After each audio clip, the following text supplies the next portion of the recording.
Muy buenos días, ¿cómo estás? Qué lindo saber que estamos juntos nuevamente. Gracias por acompañarme. Escucha esta historia. Dicen que ocurrió de verdad.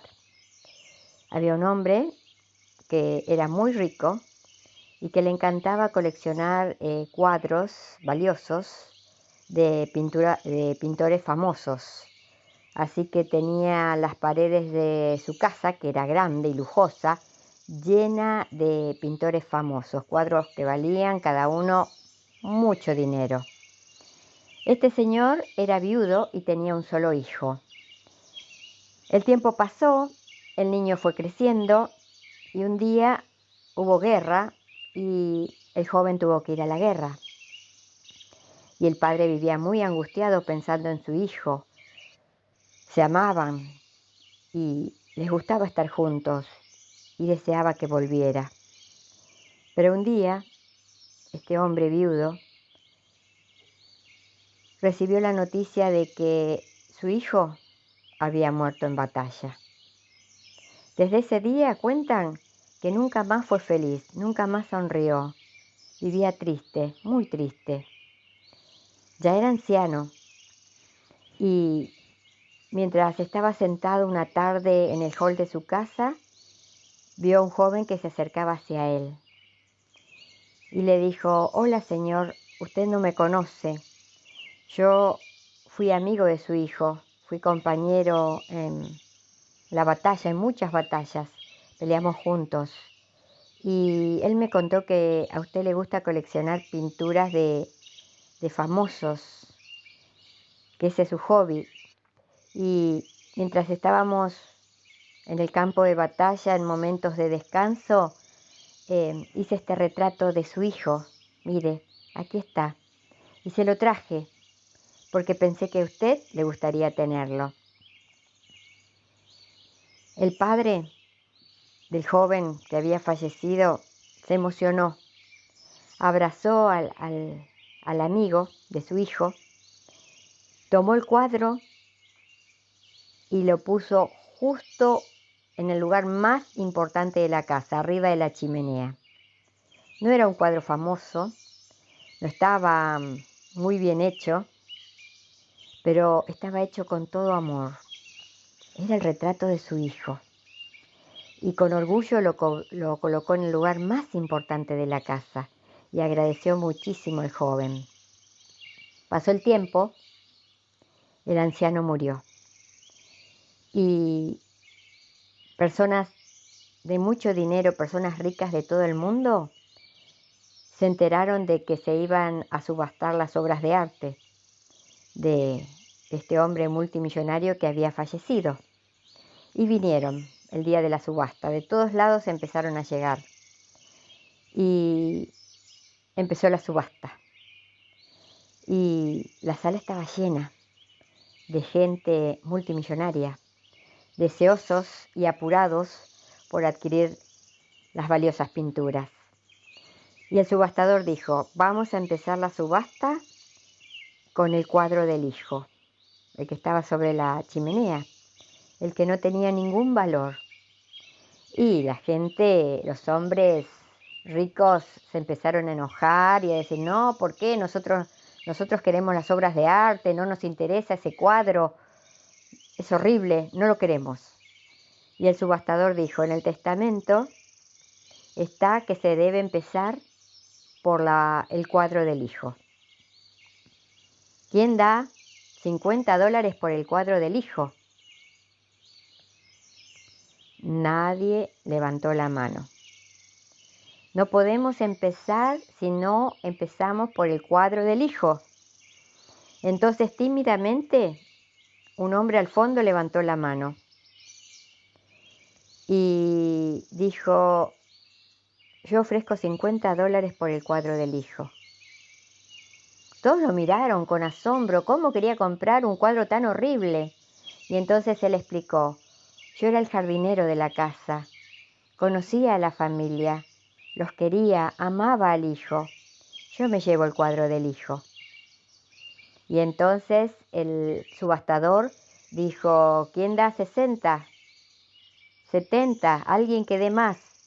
Nadie. Entonces con el martillo golpeó y dijo: vendido el cuadro del hijo al jardinero.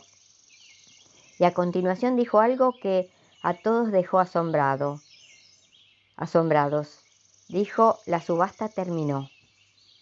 Y entonces todos protestaron: ¿cómo? Nosotros vinimos por estos hermosos cuadros. Hay un montón. ¿Qué es lo que pasa? ¿Por qué no sigue esto? Y entonces el hombre que estaba dirigiendo todo dijo: en el testamento también decía: el que se lleva el cuadro del hijo, se lleva todos los demás cuadros. O sea que el jardinero, que era un hombre humilde, que no tenía mucho dinero, se quedó con todo. Qué lección, ¿no? Nosotros tenemos a nuestra disposición a nuestro amado Jesús, que nos ofrece la vida eterna. El que acepta al Hijo se lleva todo. El jardinero no solo se quedó con los cuadros, se quedó con la casa y todas las posesiones y el dinero de este hombre multimillonario que había fallecido. Se había llevado el cuadro del hijo y con él se llevó todo. Nosotros, si aceptamos a Jesús, con él también vamos a recibir todo. Bueno, ahora sí te invito a que oremos y que empecemos con la lección de hoy. Primero la meditación y luego la lección. Amado Padre Celestial, gracias por este día, gracias por tu amor, gracias por el precioso regalo de salvación que hoy podemos aceptar y que aceptamos. Abrimos de par en par las puertas de nuestro corazón para que el Espíritu Santo viva allí, para que seas tú y solo tú el capitán de nuestras vidas y que con tus fuerzas podamos andar por tus caminos. Te amamos, Padre. Y ahora al abrir tu palabra necesitamos escucharte. Háblanos. Oramos en el nombre de Jesús. Gracias, Padre. Amén. La meditación de hoy, 11 de septiembre, lleva por título Moriréis. Pero el fruto del árbol que está en medio del huerto, dijo Dios, no comeréis de él, ni le tocaréis para que no muráis. Génesis 3:3. La advertencia divina era clara: moriréis. A pesar de eso, Adán y Eva escogieron el camino de la desobediencia. Si pudiésemos resumir en una palabra lo que es el pecado, es, aparte de separación de Dios, rebelión. Rebelión contra nuestro Creador. En el cielo, Satanás se rebeló en contra de Dios. Y en el Edén, Adán y Eva también se rebelaron contra el Creador. Triste historia. Al leer el relato de la entrada del pecado en este mundo, la idea de la rebelión es clara, a pesar de que esta palabra no es usada. Pero cuando Eva decidió ser dueña y señora de su propio destino, se estaba rebelando en contra de su Dios creador. Ella decidió confiar en la palabra del enemigo, de Satanás. Creyó que realmente Dios no deseaba su crecimiento, que la limitaba a la esfera humana, privada de niveles superiores de desarrollo, y entonces se colocó contra el orden de las cosas que Dios estableció por amor. El pecado de Adán podría ser considerado peor si existiera un pecado peor que el otro. Adán pecó conscientemente. Eva fue engañada y creyó en las mentiras de Satanás. Pero Adán decidió a propósito morir con Eva y con esa actitud también se rebeló contra el Creador. Entonces apareció el resultado inmediato de la rebelión.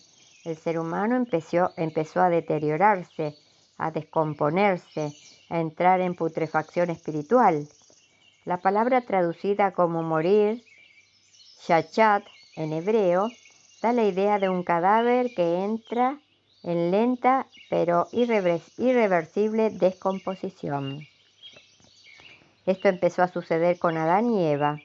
Comenzaron a deteriorarse tanto física como espiritualmente. El primer sentimiento extraño que surgió en el corazón de ellos fue el del miedo. se escondieron de Dios. Ellos abandonaron a Dios y Dios los dejó. Ellos se rebelaron, echaron a un lado los consejos divinos, decidieron escoger su propio camino. Y para vivir la vida de ese modo, nada mejor que irse lejos de Dios. Pero las consecuencias fueron más allá de la simple separación de Dios.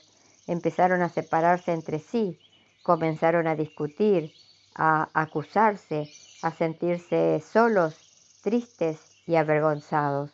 Todo esto forma parte del deterioro espiritual al que voluntariamente se habían condenado. ¿Hay solución para este drama? Claro que sí, hay solución. Jesús es la vida. La desobediencia trajo la muerte, pero Jesús trajo la vida. Ahora solo resta que tú y yo corramos cada momento, cada día de nuestras vidas a los brazos de Jesús y encontrarnos a cada momento nuevamente con la vida. Él nos espera siempre con los brazos abiertos. Pero recuerda, pero el fruto del árbol que está en medio del huerto, dijo Dios, no comeréis de él, ni le tocaréis, para que no muráis. Corramos a los brazos de nuestro amante Padre. Él siempre nos está esperando con los brazos abiertos.